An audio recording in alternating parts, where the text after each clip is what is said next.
అవకతవకలకు తావు లేదు. అనవసరమైన ప్రచారాన్ని, తప్పుడు ప్రచారాన్ని కల్పించడం ద్వారా అపోహలు కల్పించి మళ్ళీ శుక్రాచార్యుడు, మారీచుడు, సుబాహుడు బలపడడానికి మీరు ప్రత్యక్షంగానో పరోక్షంగానో సహకారం చేస్తున్నారు. మీకు మీడియా పంచాయతీలుంటే తలుపు మూసుకొని కొట్టుకోండి, లేకపోతే ఒకరి మీద ఒకరు బురద జల్లుకోండి. అందులో మమ్మల్ని లాగి ఆంబోతులు కొట్లాడితేనంట లేగదూడల కాళ్ళు ఇరిగినాయంట.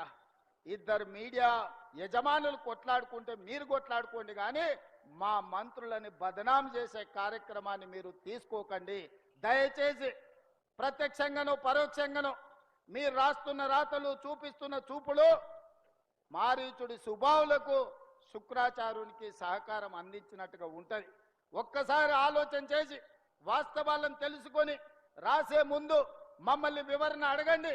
తెలంగాణ రాష్ట్ర ముఖ్యమంత్రిగా రోజుకి 24 గంటలు, సంవత్సరానికి 365 రోజులు ప్రజా జీవితంలో ఉన్న, ప్రజలకు అందుబాటులో ఉన్న మీడియాకు కావాల్సిన వివరణ ఇవ్వడానికి తెలంగాణ రాష్ట్ర ముఖ్యమంత్రిగా నేను సిద్ధంగా ఉన్నా.